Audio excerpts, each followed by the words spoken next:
So మనం ఇప్పుడు మాట్లాడబోయేది మనకి తెలుసు 2025 వచ్చేసాయి కొత్త సంవత్సరం. రాశి ఫలితాలు కూడా మనం మాట్లాడుకున్నాం. ఎవ్రీ నెల నా రాశి ఫలితాలు చెప్పడం అలవాటే కదా, ఈ ఛానల్కి చాలా చెప్పున్నాను. ఇప్పుడు మేజర్ ఈవెంట్ 2025లో ఒకటి జరగబోతోంది. అంటే 6 ప్లానెట్స్ మనకి ఒక చోట ఒక హౌస్లో ఉండబోతున్నాయి. అంటే ఏ రోజు ఏమిటి అనేది మాట్లాడదాము. ఇది ఎక్కడ జరుగుతోంది అంటే మీనంలో జరుగుతోంది. అది మార్చ్ 30th జరుగుతోంది. ఏమేమి ప్లానెట్స్ ఉన్నాయి అనేది కూడా చూద్దాము. అంటే శని మనకి తెలుసు మార్చ్ 29th మూవ్ అవుతున్నారు. అలాగే ఏంటంటే ఇప్పుడు మార్చ్ 2025 నేను మాట్లాడేది. జూపిటర్ ఏమో ఇంకా మార్చ్లో మనకి వృషభంలోనే ఉన్నారు. అండ్ మార్స్ అంటే ఏంటి కుజుడు ఏంటంటే మనకి తెలుసు స్తంభించిపోయి ఉన్నారు. And also Mithunam and also మనకి ఏంటంటే మన కర్కాటకానికి అంటే నీచపడి కూడా ఉన్నారనమాట, పైకి కిందకి వెళ్తూ ఉన్నారు. సో మిగతా 6 ప్లానెట్స్ అంటే ఏంటంటే ఇప్పుడు మనకి మూన్ని కూడా మనం ఇక్కడ చేర్చుకుంటున్నాము. సో శని ఏమో నేను ఇందాక చెప్పినట్టు కుంభం నుంచి మనకి మీనం మార్చ్ 29th వెళ్తున్నారు. అలాగే ఏంటంటే సన్ ఏంటంటే మార్చ్ 13th మనకి మీనానికి వెళ్తున్నారు అనమాట. అలాగే రాహు మనకి తెలుసు మీనంలోనే ఉన్నారు. అలాగే ఏంటంటే మూన్ కూడా ఈరోజు అందులోనే ఉండబోతున్నారు అనమాట. అలాగే వీనస్ కూడా మనకి తెలుసు ఇప్పుడు మీనంలోకి వస్తున్నారనమాట, especially March 30th. And also బుధుడు కూడా ఇదే రాశిలో మార్చ్ 30th ఉంటున్నారు. మనకి తెలుసు చంద్రుడు 2 రోజులకు ఒకసారి మారుతూ ఉంటారు కనుక ఇది ఒక 2 రోజుల వరకే, 2 రోజులు 3 రోజుల వరకే 6 కూటమి జరిగిపోతుంది. 6 ప్లానెట్స్ లేకపోతే 5 ప్లానెట్స్ కూటమి అంటే ఒక మంత్ వరకు ఉంటుంది. దీన్ని బట్టి ఏంటంటే మిగతా రాసుల వారికి ఎలా ఉంటుంది, ఏ రాసుల వారికి ఎలా ఉంటుందో మనం మాట్లాడబోతున్నాము. ఫస్ట్ ఏంటంటే మనకు చెప్పాల్సింది ఎప్పటికైనా సరే మిశ్రమ ఫలితాలు మనం ఎక్కువ చెప్తూ ఉంటాము. అంటే ఏంటంటే కొన్ని విషయాల్లో బాగుంటాయి, కొన్ని విషయాల్లో బాగుండకపోవచ్చు. అలాగే అన్ని రాసులకి బాగుండాలని లేదు కదా. సో ఏవేవి రాశికి చాలా బాగుందో మనం చూద్దాము. మీనానికి బాగుంటుంది, మేషానికి బాగుంటుంది, అలాగే ఏంటంటే మిథునానికి బాగుంటుంది, అలాగే ధనుర్కి బాగుంది అని చెప్పాలన్నమాట. అండ్ ఆల్సో ఏంటంటే కర్కాటకానికి బాగుంటుంది ఈ కూటమి మూలాన్ని. ఎప్పటికైనా 2 గ్రహాలు కలిసినప్పుడు మనం ఏంటంటే యోగం అని మాట్లాడుతూ ఉంటాం. అది రాజయోగం అవ్వచ్చు, అవయోగం కూడా అవ్వచ్చు అనమాట.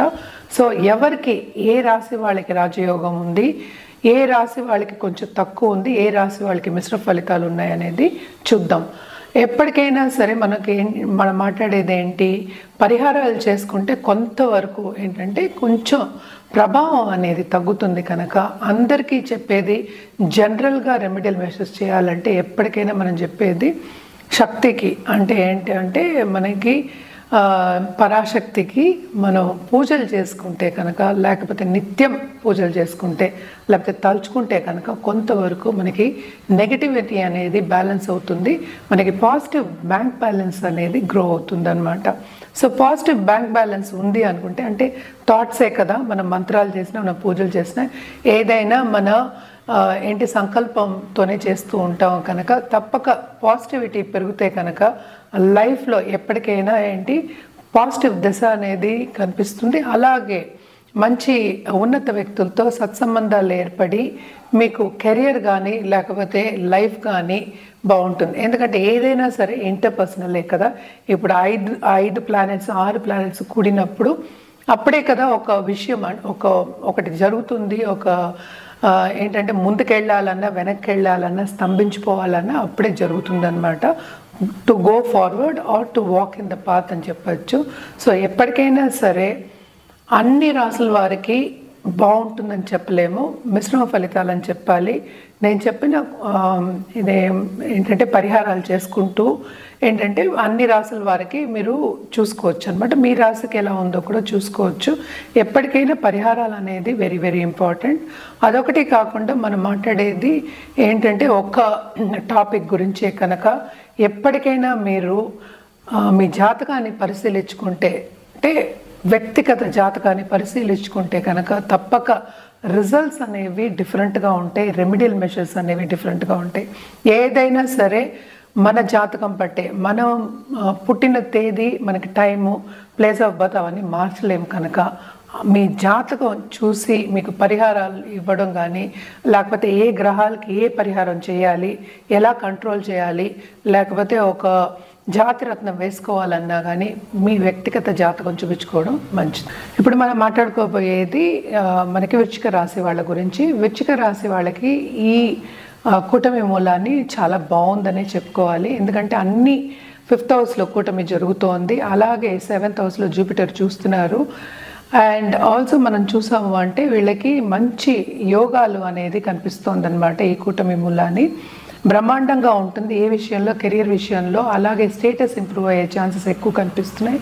అండ్ ఆల్సో ఏంటంటే ఖరీదైన వస్తువులు కొనుక్కునే ఛాన్సెస్ ఎక్కువ కనిపిస్తున్నాయి. అండ్ ఆల్సో స్పిరిచువాలిటీ బాగా డెవలప్ అవుతుంది వీళ్ళకి. గురువులన్నా లేకపోతే గురు బోధించిందన్నా చాలా నచ్చుతుంది. రిలీజియస్గా ఉండే ఒక ఛాన్సెస్, స్పిరిచువల్ గ్రోత్ అనేది చాలా హై కనిపిస్తోంది అనమాట. అండ్ ఆల్సో బిజినెస్ పీపుల్ కూడా ఇది బ్రహ్మాండమైన ఒక టైము అని చెప్పుకోవచ్చు అనమాట. ఇదంతా పోగా కొంత హెల్త్ విషయం దగ్గర ధ్యాస పెట్టడం అనేది very very important. And also property విషయం మీద. అంటే ప్రాపర్టీ విషయం అంటే ఏంటంటే ఈ రాశికి అధిపతి అయిన కుజుడేమో మనకి 8th పడున్నారు. సో ఈ కూటమి మూలాన్ని ప్లస్ ఉంది, అట్ ద సేమ్ టైం కొన్ని మైనసెస్ కూడా కనిపిస్తున్నాయి కనుక హెల్త్ విషయంలో కొంచెం జాగ్రత్త పడాలి. అలాగే దాంపత్య జీవితంలో కొంత అనుకూల పరిస్థితి అనేది నెలకొంటుందన్నమాట. అండ్ ఆల్సో ఎప్పుడైనా చాలా బాధపడుతూ ఉంటే, హెల్త్ విషయం మీద బాధపడుతూ ఉంటే కనుక తప్పక కొంత ఓరట కలిగే ఛాన్సెస్ ఉన్నాయి. అండ్ ఆల్సో ఏంటంటే బాధ్యతలు ఎక్కువ అవుతాయి, లక్ అనేది ఫేవర్ అవుతోంది వీళ్ళకి. తప్పక చాలా బాగుంటుంది, బ్రహ్మాండంగా ఉంటుందని చెప్పుకోవాలన్నమాట.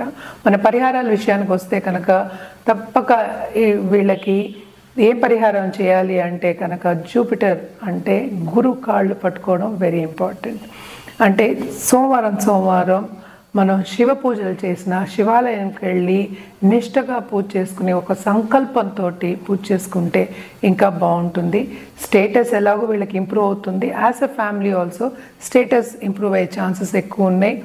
గవర్నమెంట్తో కానీ లేకపోతే ఉన్నత వ్యక్తులతో కానీ సత్సంబంధాలు ఏర్పడి ఇంకా మీకు అంటే కెరియర్ డెవలప్మెంట్ కానీ మీరు చేసే పనిలో కానీ ఉన్నత స్థాయికి వచ్చే ఛాన్సెస్ కనిపిస్తున్నాయి. మంచి డెవలప్మెంట్ పీరియడ్ అనే చెప్పుకోవాలి ఈ పీరియడ్. అండ్ ఆల్సో పరిహారాలు చేసుకుంటే కనుక ఇంకా మీకు బాగుంటుంది. తప్పక పరిహారాలు చేయండి, ఎక్కువ కనిపిస్తున్నాయి అన్నమాట. అండ్ ఆల్సో ఏంటంటే దాంపత్య జీవితంలో కూడా అనుకూల పరిస్థితి అనేది నెలకొంటుంది. ఎవరికైనా ఎడబాటు వచ్చినా లేకపోతే కోర్ట్ కేసెస్ ఉన్న వాళ్ళందరికీ కూడా ఈ నెలన్నర రోజు కొంతవరకు ఓరట అనేది కలుగుతుంది. ఎంజాయ్ చేసే ఒక దీని కిందే చెప్పుకోవాలన్నమాట. మనం చూసామంటే మంచి కలయికలు ఉన్నాయన్నమాట. అంటే మనకి సన్ కలయిక ఉంది, అలాగే మనం చూసాము అంటే మెర్కురీ కలయిక కూడా ఉంది, అలాగే వీనస్ కలయిక ఉంది. సో 4th హౌస్లో ఉంది కనుక కంఫర్ట్ లెవెల్ అనేది కొంతవరకు పెరుగుతుంది. కానీ మనం చూసామంటే 10th లార్డ్ ఏమో డెబిలిటేషన్లో ఉన్నాడు కనుక ఆపర్చునిటీస్ కొంతవరకు ఇస్తాడు, కానీ సపోర్ట్ అనేది కొంత తీసేసుకుంటాడు కనుక కొంచెం ఏంటంటే ఇంటర్పర్సనల్ రిలేషన్షిప్ కొలీగ్స్తో కానీ మన పక్క వాళ్ళతో కానీ కొంచెం జాగ్రత్తగా ఉండడం అనేది సూచన అన్నమాట. బిజినెస్ పీపుల్కి మాత్రం, కొత్త బిజినెస్ స్టార్ట్ చేసే వాళ్ళకి మాత్రం చాలా బాగుంటుంది. ముందుకి సాగే ఒక యోగం కిందే చెప్పుకోవాలి, కొంతవరకు యోగం అనే చెప్పుకోవాలన్నమాట. సో వీనస్ కూడా ఎగ్జాల్టేషన్లో ఉన్నాడు. సో ఖర్చులు అనేవి విపరీతంగా ఉంటాయి. అండ్ ఆల్సో మనం చూసాము అంటే 12th లార్డ్ మనకి 7th పడ్డాడు కనుక ఖర్చు విపరీతం అని చెప్తున్నా. కానీ 11th లార్డ్ ఎగ్జాల్టేషన్లో ఉన్నారు అంటే శుక్రుడు ఎక్కడ మీనంలో ఈ కలయిక మూలాన్ని. సో చాలా బాగుంటుంది. ఫారిన్ టచ్ ఉన్నవాళ్ళు, ఫారిన్తో బిజినెస్ చేయవాళ్ళు, ఫారిన్ కాంట్రాక్ట్స్ ఉన్నవాళ్ళు, ఆన్లైన్ బిజినెస్ చేసేవాళ్ళు వీళ్ళందరికీ చాలా బాగుంటుంది. ఆర్ట్ రంగంలో ఉన్న వాళ్ళు ఎక్కడ బ్రహ్మాండంగా ఉంటుంది, చాలా పైకి వస్తారు, మంచి మంచి పాత్రలు చేసి అందరి మెప్పు పొందుతారనమాట. అండ్ ఆల్సో మన పరిహారాల విషయానికి వస్తే కనుక తప్పక వీళ్ళు చేసే పరిహారాలు లక్ష్మికి చేయాలన్నమాట. అంటే ఫ్రైడే తప్పక దేవి పూజలు చేయడం అనేది చాలా మంచిది. అది కూడా ఎర్ర పువ్వులతో చేయడం మంచిది అనమాట. అలాగే ఏంటంటే ఒక ముత్తైదుని పిలిచి వాయినం ఇవ్వడం అనేది ఇంకా మంచిది. ఈ రాశికి అధిపతి మనకి తెలుసు గురువు అయ్యారు. సో తప్పక ఏంటంటే మనం బ్రాహ్మడికి కూడా నిండు బ్రాహ్మడికి అంటే ఒక బాగా చదువుకున్న బ్రాహ్మణ్ని అనుకుందాము, వాళ్ళకి వాయనం ఇవ్వడం కూడా చాలా మంచిది. ఇవన్నీ చేసుకుంటూ అంటే ఏంటి కొంత యోగాలు ఉన్నాయి కనుక తప్పక మీకు ఈ కూటమి మూలాన్ని చాలా బాగుంటుంది, ఎస్పెషలీ ధనుర్రాశి వాళ్ళకి.